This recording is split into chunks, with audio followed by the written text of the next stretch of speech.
Swayam Prabha. Digital India. Educated India.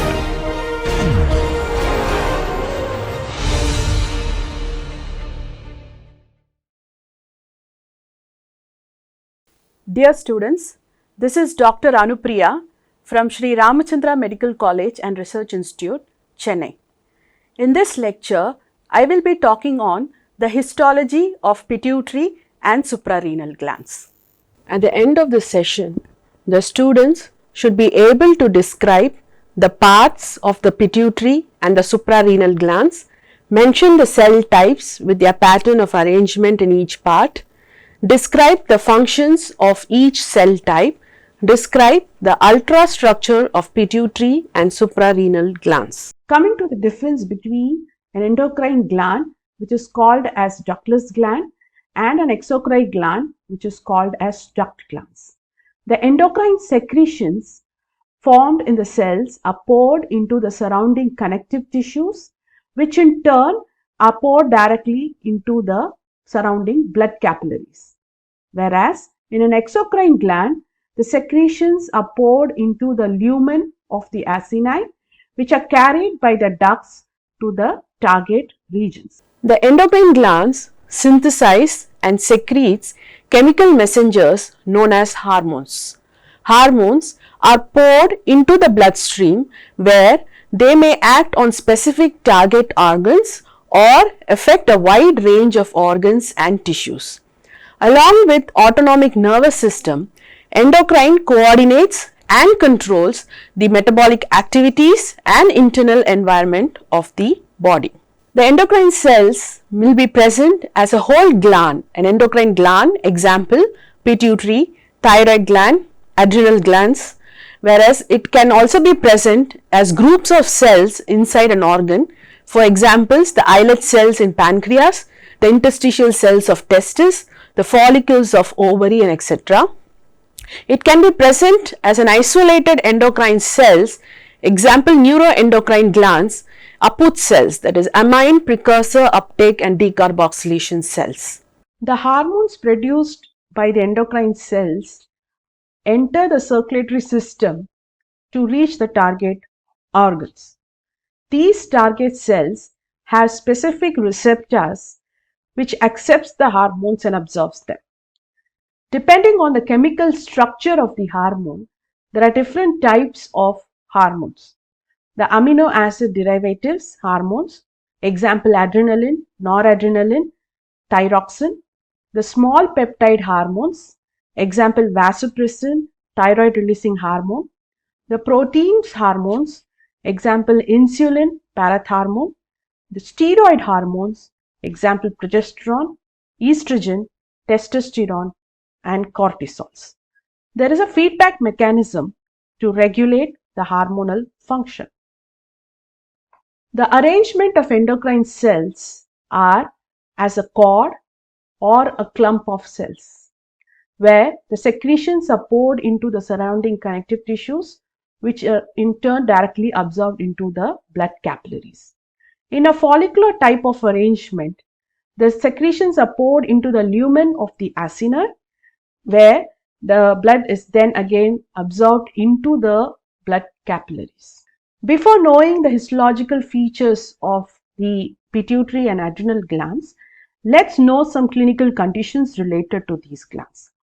This first picture shows a condition called as acromegaly, which is caused by excessive production of growth hormone in adults. The most commonest cause is pituitary adenoma. The features like enlargement of hands and feet, deepening of voice, thick skin, coarseness of facial features with increased soft tissues, prominent supraorbital ridge, and more prominent lower jaw leading to prognathisms are seen. The second picture shows a condition called as Cushing's syndrome. This is due to overproduction of cortisol by the adrenal gland or excessive intake of cortisol due to medications. There is abnormal deposition of fats between the shoulders. The skin is very thick, which are more prone for bruise producing pink or purple stretch marks, presence of facial hairs, and irregular menstrual cycle in females.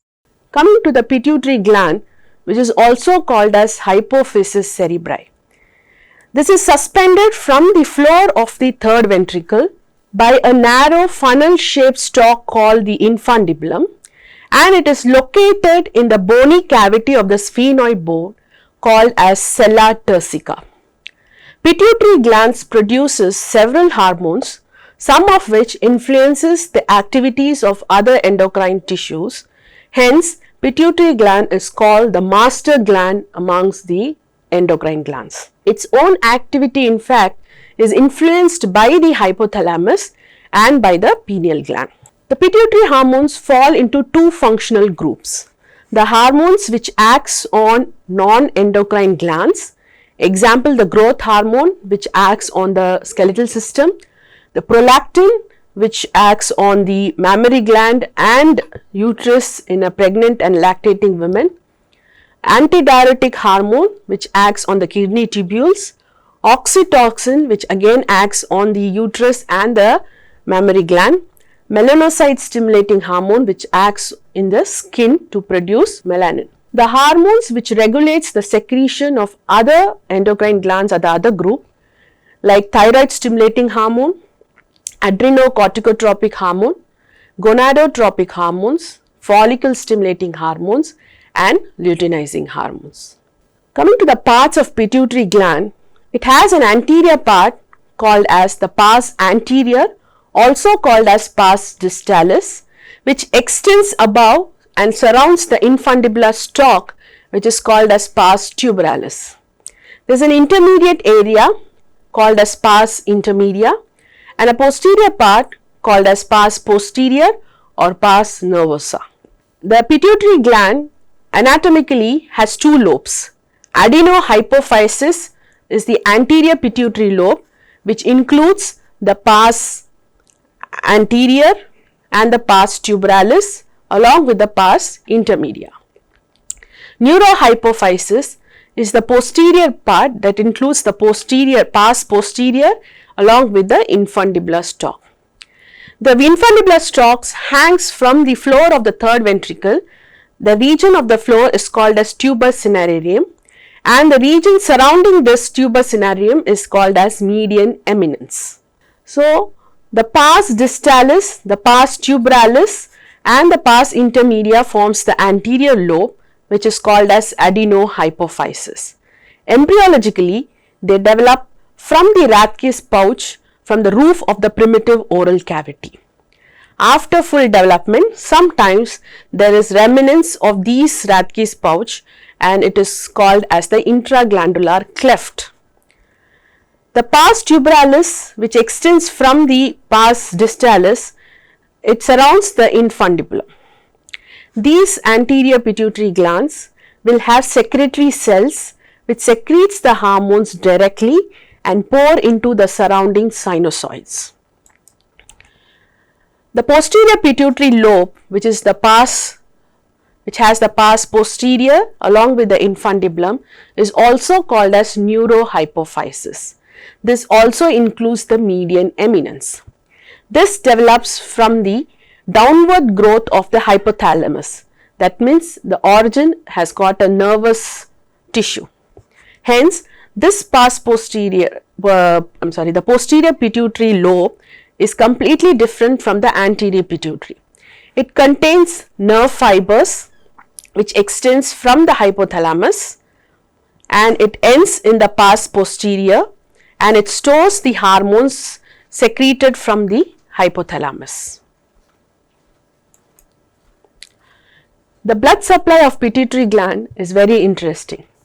The superior and the inferior hypophyseal arteries are the main arteries which are branches of the internal carotid artery. The superior hypophyseal artery supplies the median eminence, the infundibular stalk, and it forms a capillary plexus. This capillary plexus is called as primary capillary plexus. The veins from the primary capillary plexus comes down towards the pars anterior and it forms sinusoids and a capillary plexus which is called as secondary capillary plexus. The veins which drains it, they are called as the hypophyseal portal veins. This kind of arrangement is quite unique in pituitary gland and hence it is called as hypothalamo-hypophyseal portal system, because this is the only region where there are two capillary plexus between an artery and a vein. The inferior hypophyseal artery supplies the pars nervosa. The capillary plexus surrounds the cells present in the pars nervosa. So, the hormones which are stored here, when stimulated appropriately, will pour into these capillary plexus. Now, we will see the microscopic feature of pituitary gland.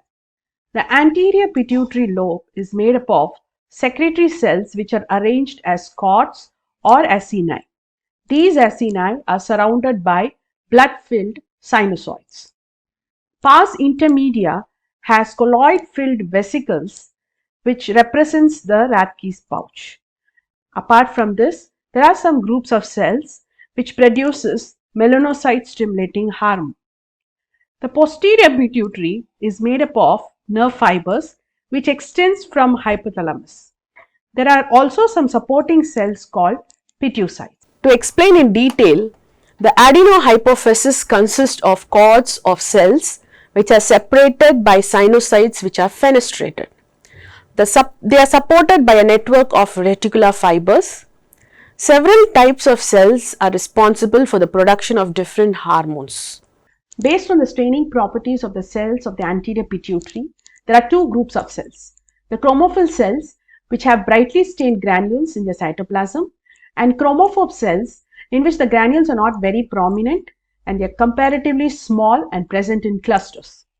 The chromophil cells, depending on the types of dyes it observes, have two groups: the acidophils, also called as alpha cells, where the granules stains with acid dyes like eosin, orangey, etc.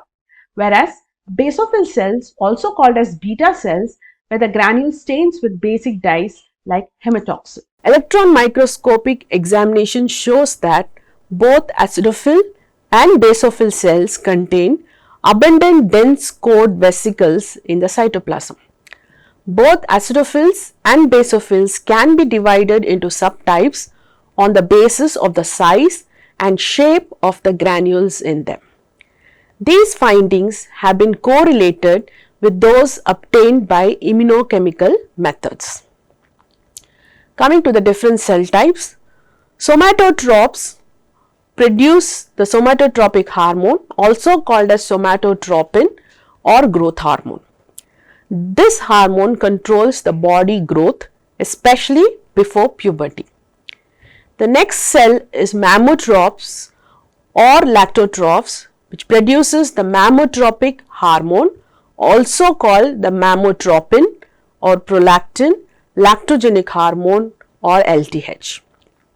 This hormone stimulates the growth and activity of the female mammary gland during pregnancy and lactation.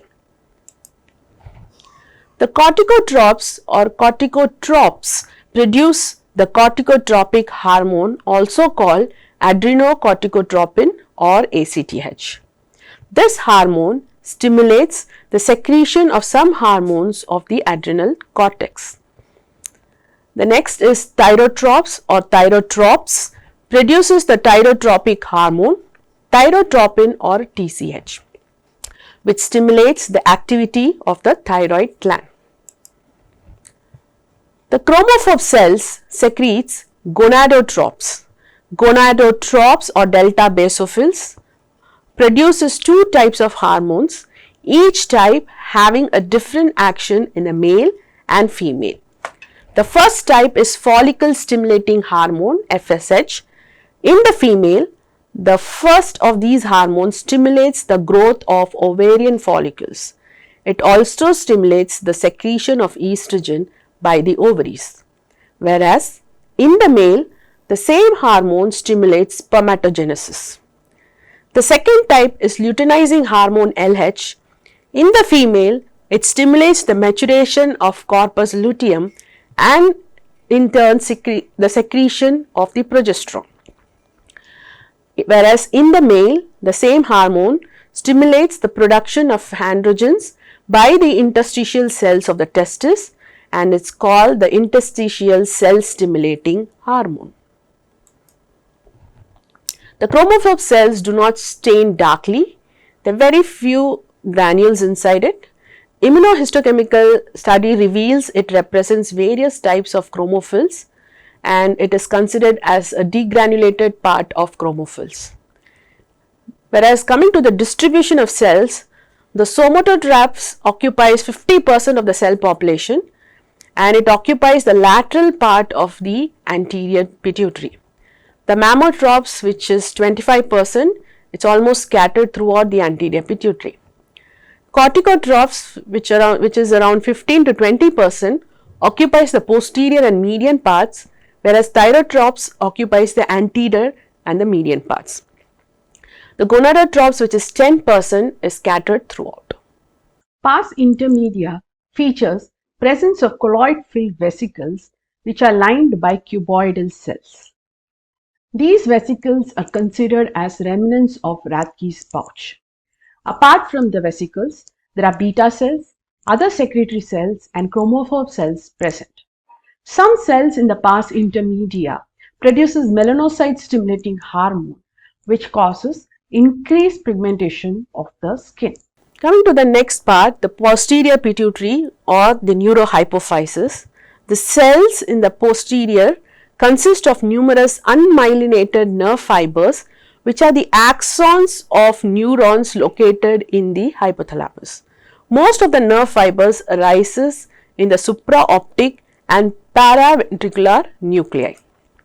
In the posterior pituitary, the terminal ends of the axons from the hypothalamus are present as neurosecretory bodies, also called as herring bodies. Hormones are temporarily stored in these locations. Situated between these axons, there are supporting cells of special types called pituocytes. The hormones of the posterior pituitary are the vasopressin and oxytocin. Vasopressin is also called the antidiuretic hormone. This hormone controls reabsorption of water by kidney tubules. Oxytocin it controls the contraction of smooth muscle of the uterus and the mammary gland. The hormones in the neurohypophysis, they are synthesized actually in the neurons located in the supraoptic and paraventricular nuclei of the hypothalamus. Vasopressin is produced in the supraoptic nucleus and oxytocin is in the paraventricular nucleus. These secretion passes down the axons of the neurons concerned through the infundibulum into the pars posterior. Here, they are released into the capillaries of the region and they enter the general circulation. Coming to the control of pituitary gland, the hypothalamus secretes releasing and inhibitory hormones which controls the secretion of the hormones from the pituitary gland. The anterior pituitary, which secretes growth hormones which acts on the bones and the soft tissues. The adrenocorticotropic hormones will act on the adrenal gland, which in turn will regulate the secretion of adrenocorticosteroids. The thyroid stimulating hormone acts on the thyroid gland to regulate the thyroid hormones. The follicle stimulating and the luteinizing hormone act separately in females on the corpus luteum to stimulate the secretion of progesterone hormones, on the ovary to stimulate the estrogen, whereas in males it acts on testis to regulate the secretion of testosterone. The oxytocin from the posterior pituitary will act on the uterus and the breast, whereas the antidiuretic or vasopressin will act in the kidney. Depending on the blood level of these final hormones, it further gives a feedback mechanism and which goes and stimulates or inhibit the hypothalamus, which in turn will again stimulate or inhibit the production of hormones by the pituitary gland. The microscopic features of pituitary shows a cluster of cells in the anterior pituitary. These are the secretory cells which are surrounded by the sinusoids. In the pars intermedia, there are colloid-filled vesicles and some melanocyte stimulating hormone secreting cells, whereas in posterior pituitary, the nerve endings have herring bodies which stores the hormones temporarily, and these are supported by pituocytes. Coming to the applied histology of pituitary gland, gigantism is a condition where there is excessive production of growth hormone prior to the epiphyseal closure. There is enlargement of bones which leads to increase in height and enlarged thoracic cavity. Acromegaly is also overproduction of growth hormone, but in adults. The features like enlargement of hands and feet, coarseness of facial features, prominent supraorbital ridge, prominent lower jaw with protrusions are seen. Diabetes insipidus is due to deficiency of antidiuretic hormone, also called as vasopressin. There is excretion of large amount of diluted urine, which leads to condition called as polyuria and polydipsia. Pituitary adenoma is a benign tumor which causes hyperpituitarism like prolactinoma, which leads to condition called galacturia, hypogonadism and infertility. The treatment is surgical excision. Summarizing the features of pituitary gland, the pituitary gland is divided into anterior pituitary, pars anterior, an intermediate lobe called as pars intermediate, and a posterior pituitary called as pars nervosa. A hypothalamo-hypophyseal portal system helps in transmission of hormones from the hypothalamus, which influences the pituitary hormones. Coming to the types of cells in the anterior pituitary, the chromophil cells like acidophils and basophils. There are chromophobe cells which are less stains. In the posterior pituitary, the presence of pituocytes, the supporting cells and herring bodies which are storage cells for the hormones. The acidophil cells which stains with acid dyes produces growth hormone and prolactin. The basophil cells which stains with basic dyes produces thyroid stimulating hormone, follicle stimulating hormone, luteinizing hormone and adrenocorticotropic hormone. Whereas in the pars intermedia, there is a group of cells which produces melanocyte stimulating hormone which influences the pigmentation of the skin. The posterior pituitary produces oxytocin which influences the smooth muscle contraction of uterus and mammary gland, and antidiuretic hormone, also called as vasopressin, which influences the reabsorption of water in the kidney tubules. Now we come to the next gland, the suprarenal or adrenal gland. These glands are located in the upper pole of the kidney. There are two functionally distinct parts, a yellow superficial cortex and a reddish brown deep medulla. Adrenal gland has two distinct functionally and embryologically different components. The adrenal cortex secretes steroid hormones, controls the electrolyte and fluid balance, has effects on proteins and lipid metabolism, and it also supplements gonadal sex hormones. Whereas the adrenal medulla, it's considered as sympathetic nervous functionally. Coming to the microscopic features of suprarenal or adrenal glands, these glands are covered by connective tissue, the capsule which sends septa into the substances. The stroma has reticular fibers. The outer cortex and an inner medulla. The cortex is based on the secretory cells arrangement is again divided into outermost zona glomerulosa, middle zona fasciculata and the innermost part called as zona reticularis. The outermost layer is called as zona glomerulosa. This forms the outer 1/5 of the cortex. The cells are arranged as inverted U-shaped cords which are closely packed, and they are surrounded by capillaries. They are small polyhedral or columnar with basophilic cytoplasm and deeply stained nucleus.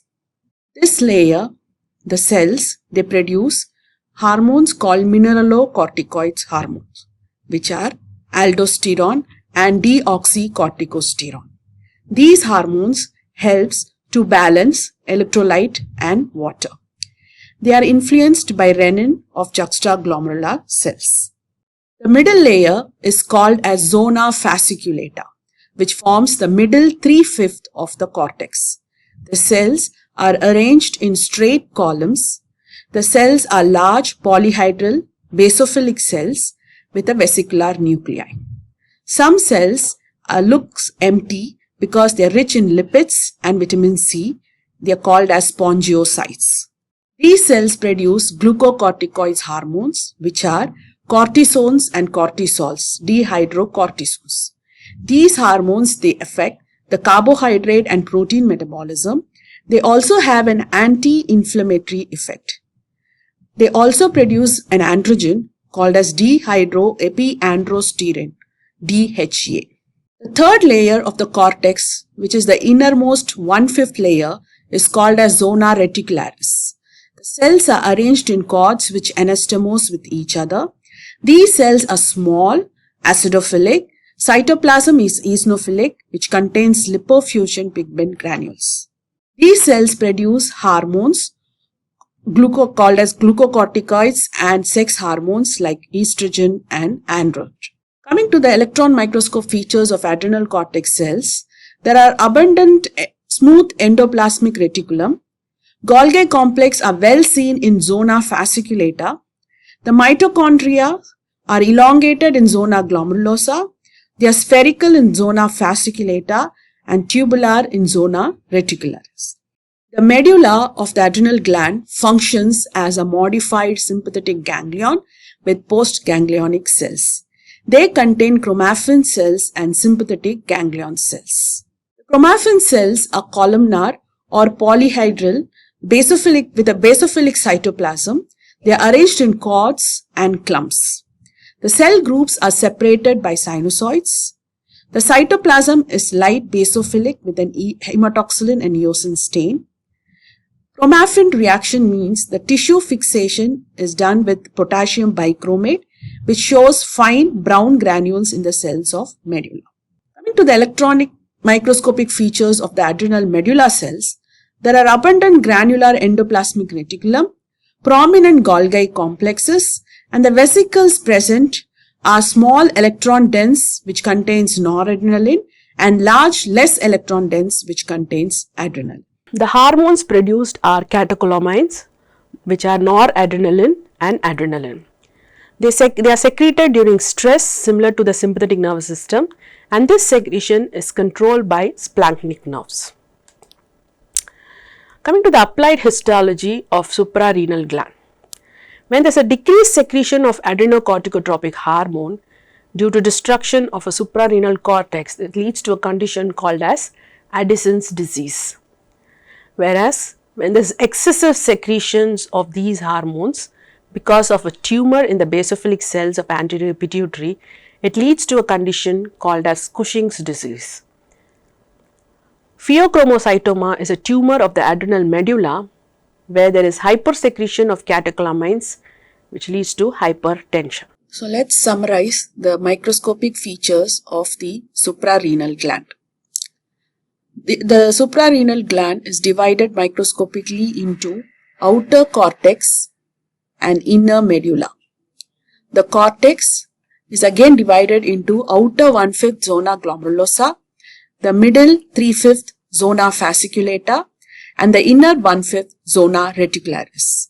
The zona glomerulosa, the cells are columnar cells which are arch-shaped, and they secrete aldosterone, which helps in water and electrolyte balance. The zona fasciculata, they are polygonal cells which are arranged as straight cords. They secrete glucocorticoids, which helps in protein, fats, and glucose metabolism. The zona reticularis is polygonal cells which are irregularly arranged. They secrete sex hormones, which influences the masculinizing features. The medulla has chromaffin cells and sympathetic ganglion cells. Let's have a small assessment Which cells are seen in pars nervosa of pituitary gland? Pars nervosa means pars posterior of the pituitary.